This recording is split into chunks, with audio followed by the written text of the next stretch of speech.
Bonjour. Avant de commencer, je voudrais vous dire un mot sur les papiers que vous avez trouvés sur votre siège en arrivant. Il s'agit de témoignages. Il y a 40 témoignages différents répartis dans toute la salle. J'en ai moi-même un. Il est très court. Je vais vous le lire.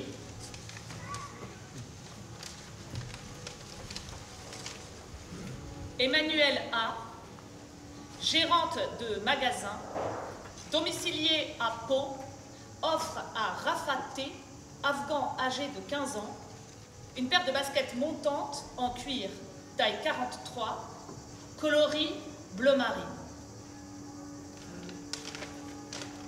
Ce texte est tiré d'un recueil intitulé « Tout autour, une œuvre commune », conçu par Pérou, le pôle d'exploration des ressources urbaines.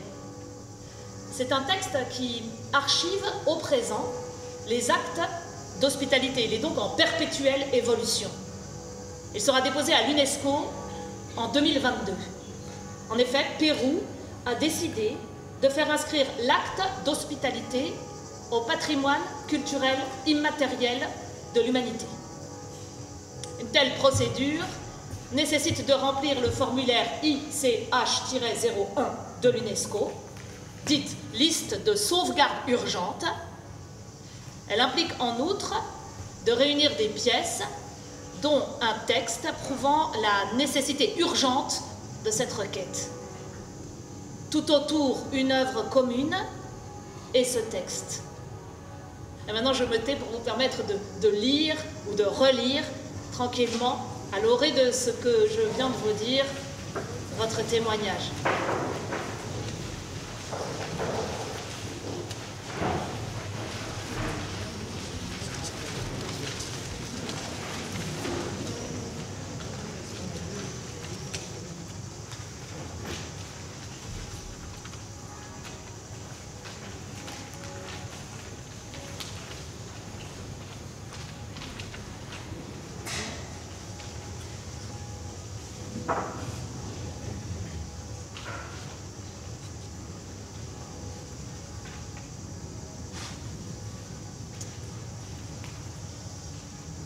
Mesdames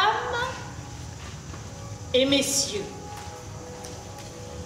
entrons donc à présent de plein pied dans le vif de notre sujet. C'est le cas de le dire. Je tiens tout d'abord à remercier le Festival d'Avignon et la SACD de nous avoir invités à participer à ce cycle de conférence intitulée « Vive le sujet 2021 » qui pose d'emblée une première question capitale, à savoir quel est le sujet qui nous projette de fait dans le subjonctif du verbe « vivre » en 2021, pour manifester haut et fort notre enthousiasme, n'est-ce pas? Comme nous disions autrefois, le roi est mort, vive le roi. Quelle est donc la nature de ce sujet, dont la première des conditions est déjà d'être vivant, c'est-à-dire d'être doué de vie, du verbe vivre, dont l'étymologie nous renvoie au latin vivere, qui signifie tout simplement vie. Un sujet donc qui ne renvoie qu'à la vie elle-même en tant que vie en soi, mais en 2021, n'est-ce pas?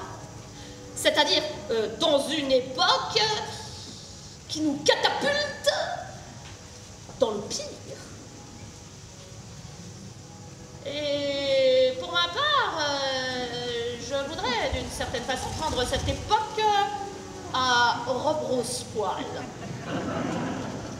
et interroger la question de l'hospitalité, justement, dans la crise que nous sommes en train de traverser, où chacun peut penser à un moment ou à un autre, l'hospitalité est morte, vive l'hospitalité.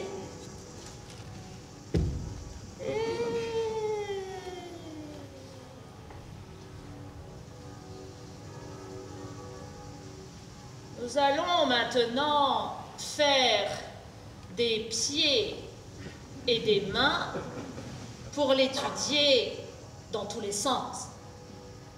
Car l'hospitalité, qu'on pourrait définir tout simplement comme l'acte d'accueillir l'autre, c'est-à-dire celui qui vient du dehors par rapport à un dedans, car il n'y a pas de dedans sans dehors, comme il n'y a pas de je sans l'autre. Et je dirais même de je sans l'autre.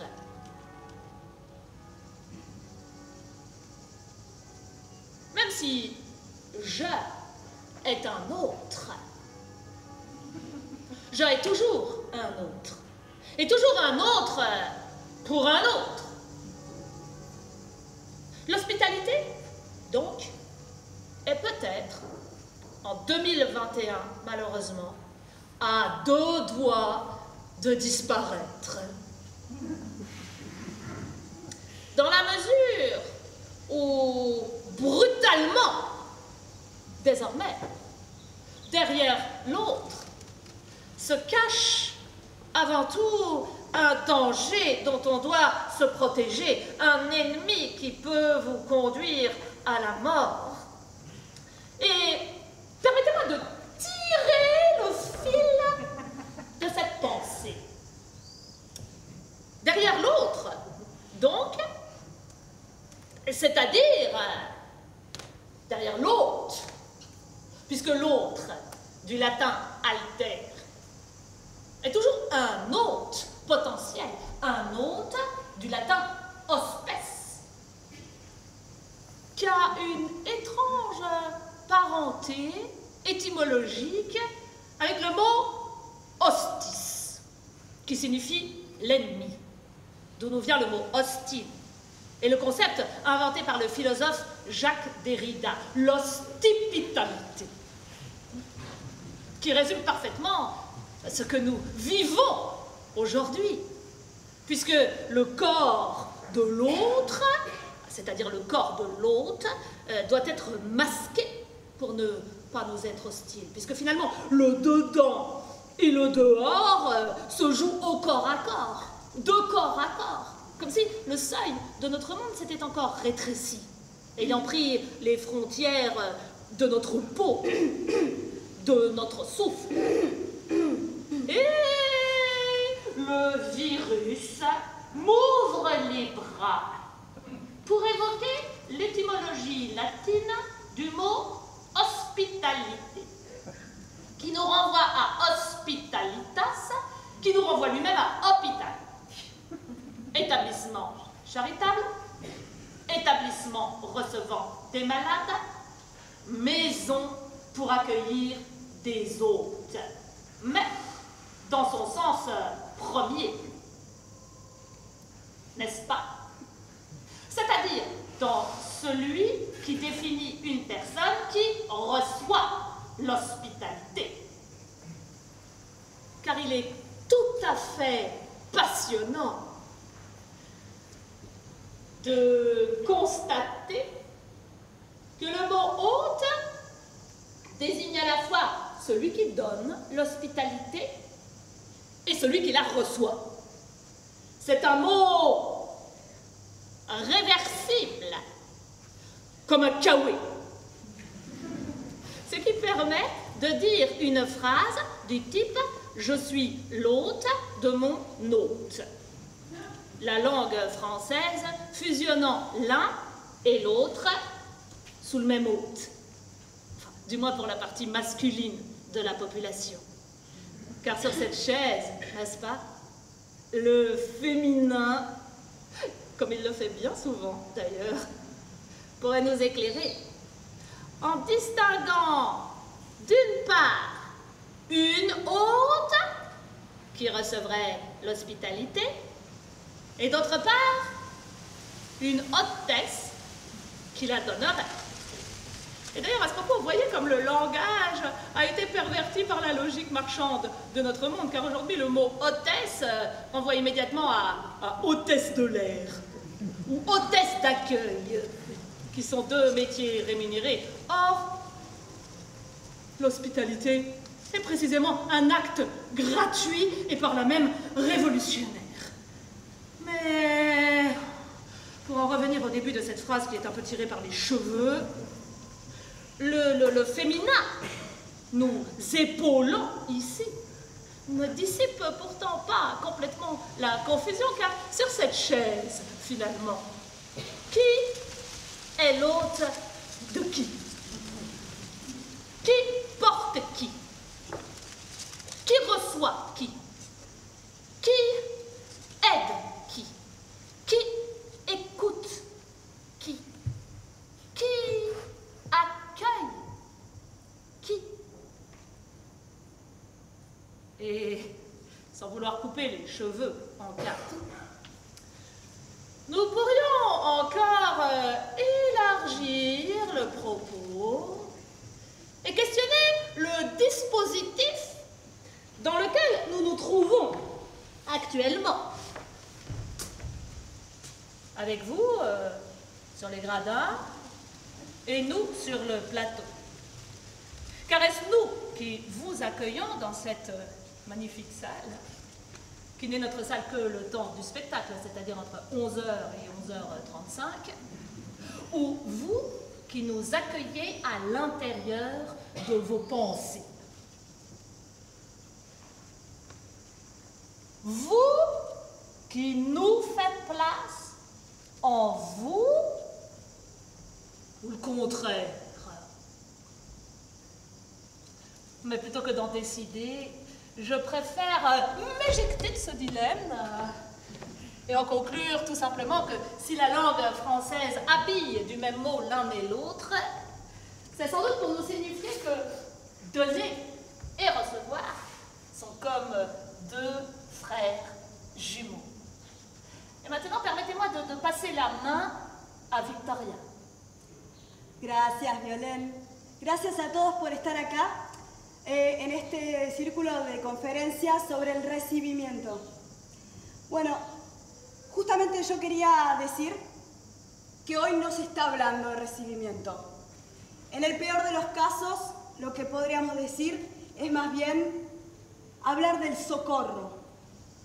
Hay que diferenciar la temporalidad del socorro y la temporalidad del recibimiento. Estamos hablando que hoy la hospitalidad, sobre todo en la Europa actual, se está derrumbando. No solo en la Europa actual, pero poco a poco en el mundo entero. El 9 de noviembre de 1989, el muro de Berlín se estaba derrumbando y este acto estaba siendo aplaudido por una comunidad internacional. Hoy estamos constatando 70 muros en construcción, construidos o en vía de construcción. Estos muros en el mundo entero hacen más o menos 40.000 kilomètres, que es casi como la circunferencia entera de la Tierra.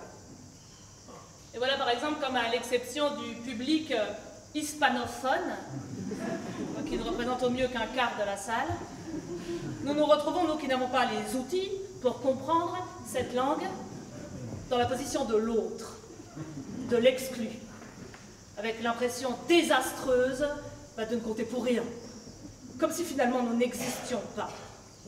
Et ce brusque retournement de situation nous rappelle très concrètement que celui qui reçoit peut à son tour et du jour au lendemain devenir l'autre et avoir besoin d'asile. L'asile ici étant d'une certaine façon la traduction qui est la plus petite échelle de l'hospitalité, puisqu'il s'agit d'accueillir dans sa propre langue, une langue étrangère. Et donc, comme l'hospitalité, avant d'être une pensée, est avant tout un acte, un pur événement, je vais donc maintenant vous lire ce que vient de dire Victoria. Où est le papier? Le papier, là, de ce que tu viens de dire.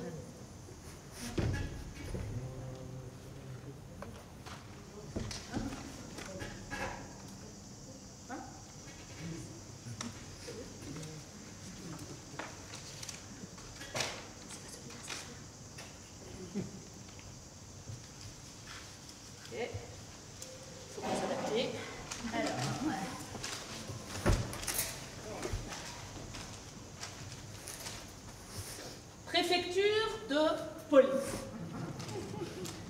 Madame Victoria Belen. Belén. ¿Ah?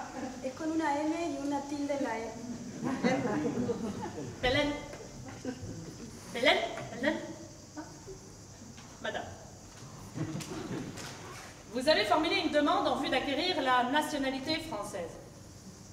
Après examen de votre dossier, il a été décidé, en application de l'article 44 du décret numéro 93.1362, de rejeter votre demande.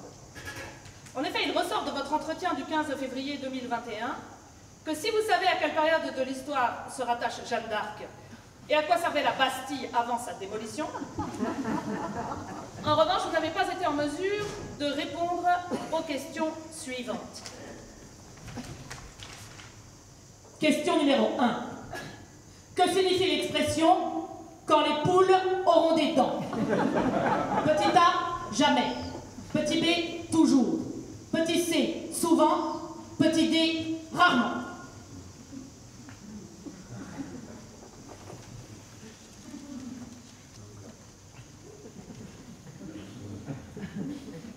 Question numéro 17.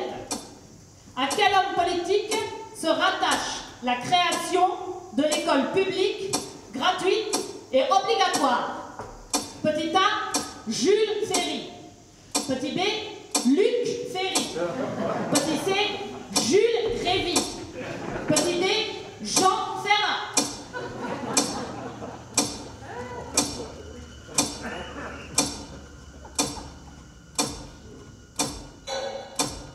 Question numéro 278. Complétez la phrase bien connue. Nos ancêtres les... Petit A, Crépois. Petit B, Autrichiens. Petit C, Gaulois. Petit D, Ligures. Petit E, Allobroge. Petit F, Arvernes. Petit G, Lactoral. Petit H, Ostrogoth. Petit I, Burgonde. Petit J, Alain. Petit K, Alamand. Petit L, Viking. Petit M, Vandale. Petit M, Goya. Petit O, Osque. Petit P, Visigoth. Petit Q, Celtes. Petit R, Vénète. Petit S, Convert. Petit T, Franc. Petit U, Paris. Petit V, Chopin. Tout le X, Y,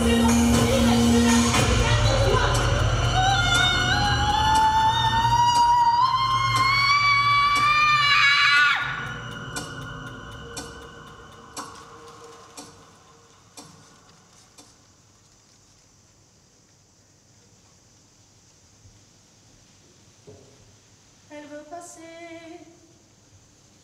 un vol d'oiseau de l'autre côté des barbelés incognito. Elle veut oublier son passé. Elle veut changer de scénario. La petite Io. Là, pas les mots, pas les papiers, la peau qu'il faut, oui, pour passer. Coquelicot, ses godillots, ils sont troués, et ses pensées, elles sont KO. Faut faire dodo, tirer le rideau. Pour oublier la mer Égée, la traverser dans un bateau, comme un tombeau.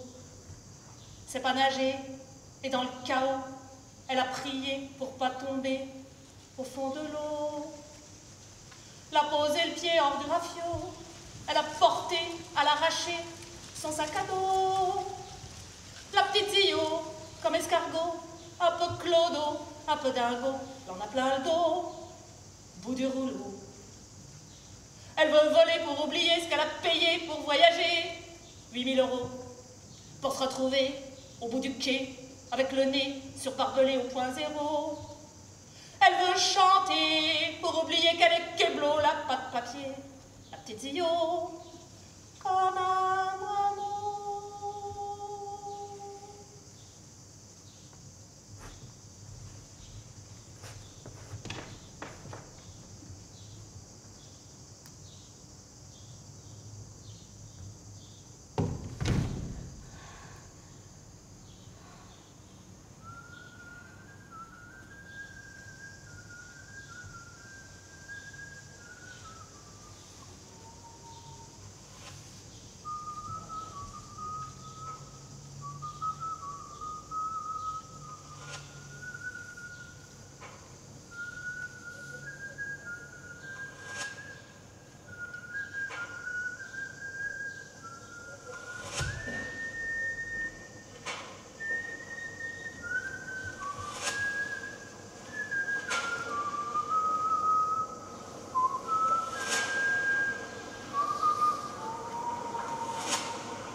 Et donc, en effet, la disparition de l'hospitalité au niveau des États-nations est l'un des faits marquants de la politique actuelle.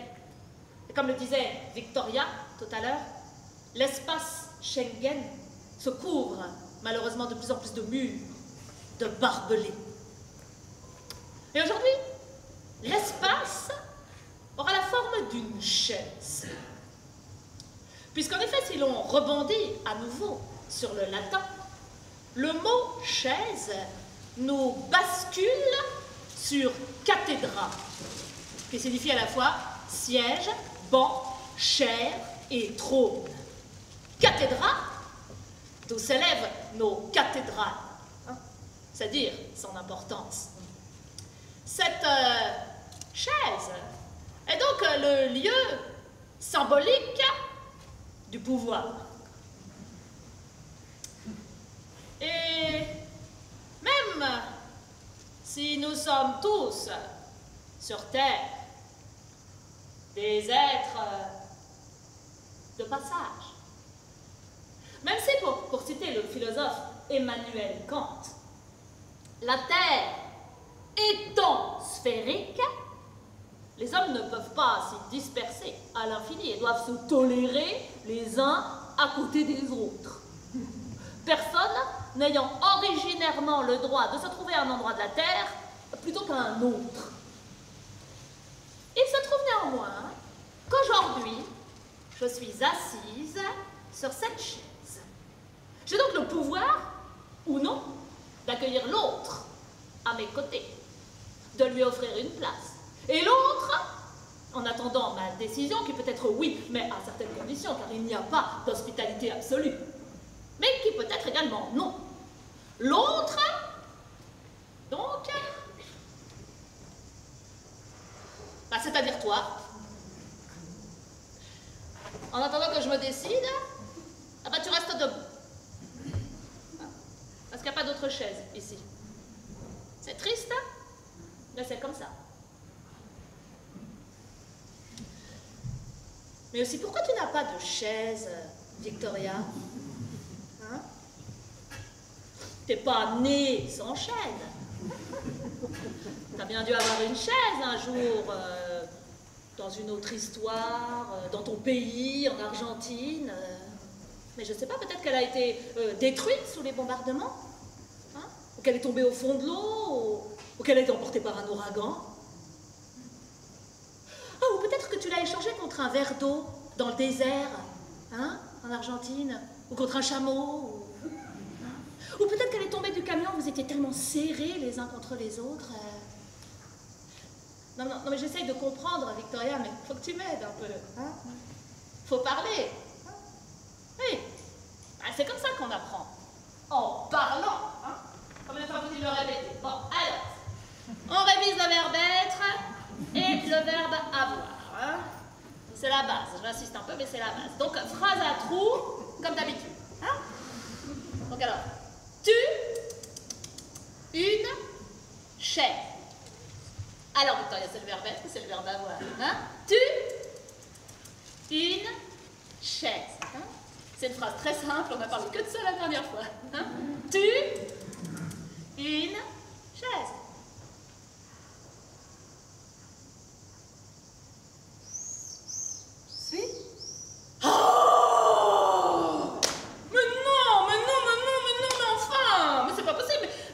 Effrayant, quoi. Non mais, je peux pas faire le travail à votre place, moi, hein. Faut réviser un peu chez vous, hein, parce que sinon, on va jamais s'en sortir, quoi. Tu sais, c'est vraiment une chance d'être là, Victoria. Il y a beaucoup de gens qui voudraient être à ta place, hein. Seulement, si tu travailles pas, je sais pas, moi, c'est du temps perdu, quoi. Bon, bref. Alors, donc, c'est tu... Mais tu as une chaise, Victoria. Tu n'es pas une chaise. Tu es une chaise ou tu n'es pas une chaise? Bon, alors, c'est pénible. Ah. Tu es pénible ou tu as pénible?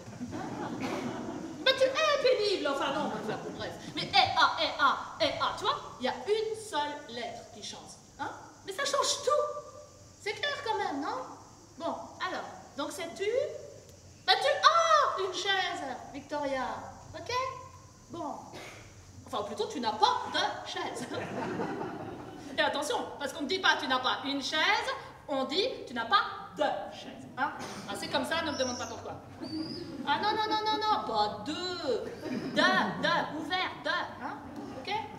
Et si moi je n'avais pas de chaise, eh ben, dans ce cas-là, ce serait pareil. Dans ce cas-là, nous n'aurions pas de chaise, ni l'une, ni l'autre. Hein? Non mais c'est trop compliqué. On n'a pas vu le conditionnel. Puis en plus, c'est faux. Bah oui, parce que moi, j'ai une chaise. Tandis que toi, t'en as pas. Non. C'est pas de ma faute, hein. Puis arrête de me regarder comme ça, avec tes yeux de merlanfri, là. Puis de fixer ma chaise. Je commence à culpabiliser vaguement d'être là, assise, confortablement, alors que toi, t'es là, debout, juste à côté de moi. Seulement, tu comprends, Victoria, cette chaise, elle peut pas accueillir 2 personnes, hein. C'est une belle chaise, tu vois. Je me suis ruinée pour l'avoir. Je rembourse des mensualités de chaise tous les mois. Donc, voilà. Mais je vois bien que t'es fatiguée. Hein. Tu voudrais vraiment t'asseoir. Seulement, le problème, c'est que t'as pas le droit non plus de t'asseoir par terre. Hein. C'est interdit à Avignon. Hein. En vertu de l'article L 612.2, la station assise ou allongée sur le plateau du jardin de la Vierge est passible d'une amende de 135 € lorsqu'elle constitue une entrave à la circulation publique. Donc tu restes debout. Voilà. Je suis pour elle. Ah, c'est pas de ma faute, hein. Puis t'es pas la seule. Partout à Paris, il y a des gens qui n'ont pas de chaise. Hein. Puis je sais pas quoi faire. Enfin, pas comme tout le monde. Parce que j'ai pas le temps de m'occuper de ça. Hein. Tu comprends, Victoria? J'ai pas le temps. Hein.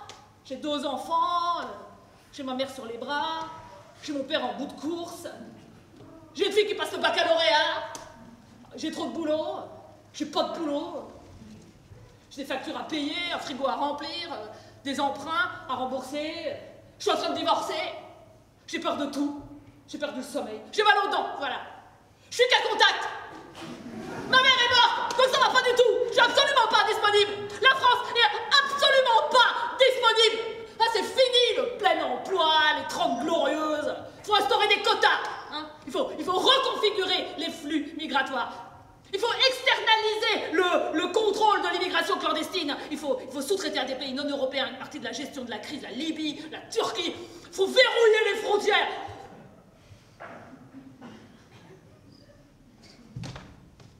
Bon, ok. Bah, je peux pas faire plus. Non mais c'est toi, Victoria, c'est toi. Hein? Je me mets là.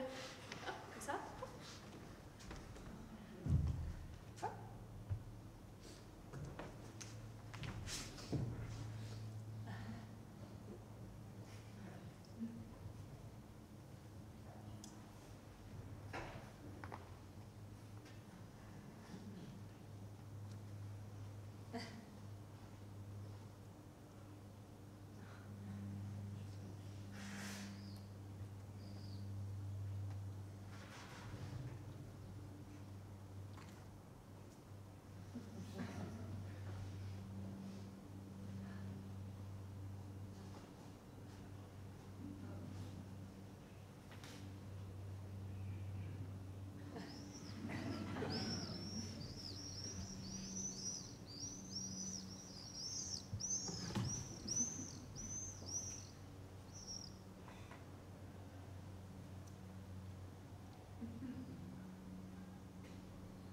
Tu te rappelles de Martin, Lionel?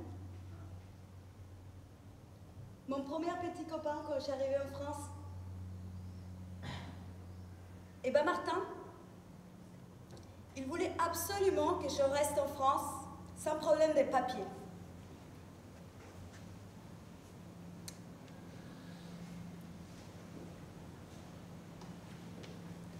Donc, un jour, il me propose qu'on se marie. Moi, j'ai le prix comme ce genre de choses qu'on dit pour avoir bonne conscience, tu vois. À la légère. Mais lui, il avait annoncé à ses parents, sans me prévenir. Cet été-là, on avait parti. On était parti au bord de la mer. Je me rappelle bien, c'était pile poil mon anniversaire. On était allé dans un tout petit resto hyper mignon. Martin se lève. Il va aux toilettes. Moi, je reste toute seule avec ses 2 parents en face de moi.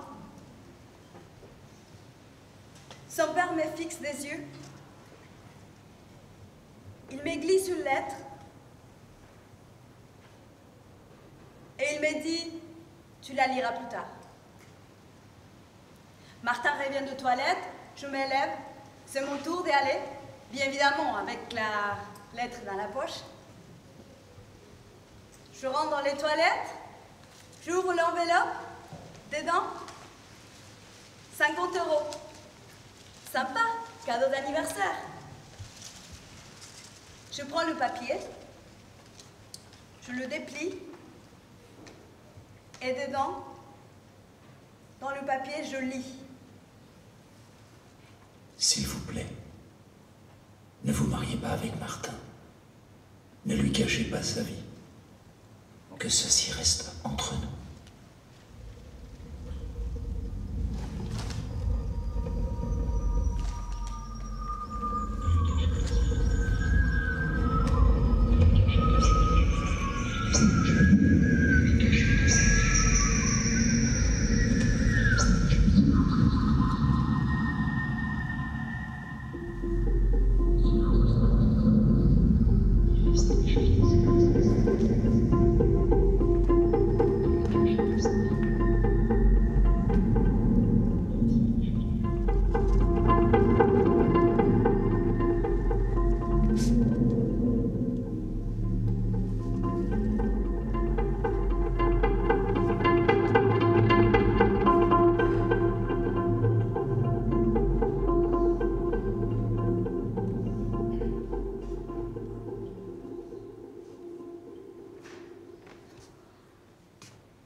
Julie P., 45 ans, institutrice, sort du périphérique Porte de Pantin.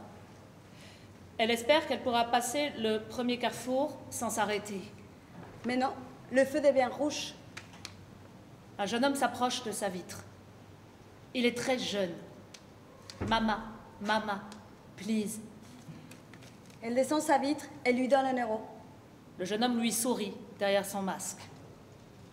Un deuxième homme arrive, tout aussi jeune. Elle dit « Non. » au travers de sa vitre. Elle dit « J'ai plus de monnaie. » Le feu devient vert, elle démarre. Le deuxième homme lui court après. Elle le regarde courir dans son rétroviseur. Pourquoi a-t-elle donné à l'un et pas l'autre? Elle arrive au carrefour d'après. Le feu devient rouge. Le jeune homme arrive à hauteur de sa vitre. Elle secoue la tête pour dire « Non. » Elle lève les bras pour dire « Je suis désolée. » Le jeune homme reste tout près d'elle, de l'autre côté de la vitre.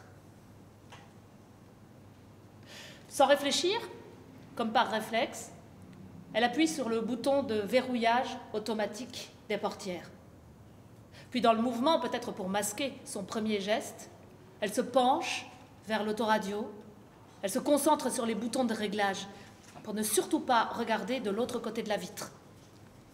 Elle fait comme si ça n'existait pas, comme si l'homme n'existait pas.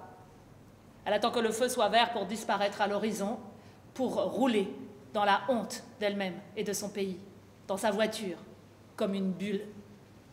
Comme l'Europe, barricadée. Un jour, peut-être, oui, elle sera au bout de sa colère et au bout de sa désolation. Et Elle poussera à la porte d'une association de quartier. Oui. Elle fera un geste simple. Oui. Un geste ouvert. Oui. Comme... Aller boire un café. Oui. Héberger, aider, sourire. Oui. Considérer. Écouter. Écouter. Ouais. Un geste simple. Oui.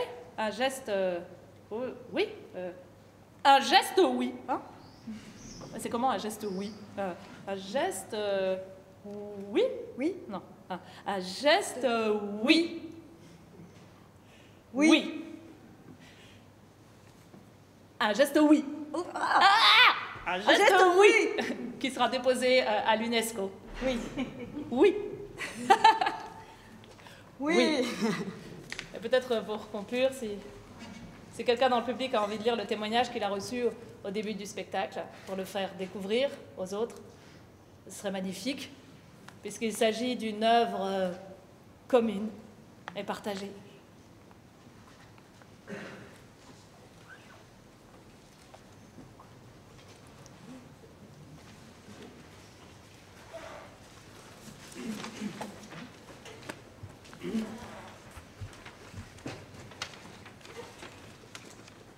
Julien S., 19 ans, étudiant résidant dans le 17e arrondissement de Paris, sera en compagnie de Mahamadou K., malien de 21 ans, chez sa mère Sylvie S., qui vit à 2 rues de chez lui. Nous sommes le 16 avril et il est 9 h du matin. Autour d'un thé, Mahamadou K. montre sur son téléphone portable des images de son jardin, situé dans la ville de Djema, au Mali. Julien S. et Sylvie S. apprennent à nommer les plantes, les arbres, les animaux en bambara. Vers 10h30, Mahamadou K. s'allonge sur le canapé du salon. Il s'y assoupit et dort jusqu'au milieu de l'après-midi. Laurent M., 46 ans, ouvrier, demeure à Calais. Véhicule Mohamed K., mathématicien afghan sans papier de 44 ans. Il le véhicule jusqu'aux abords du tunnel sous la Manche où ce dernier espère trouver un moyen de passer en Grande-Bretagne. Il est 23h45, nous sommes le 12 mars. Laurent M. sait que, s'il le faut, il répétera ce geste les jours suivants.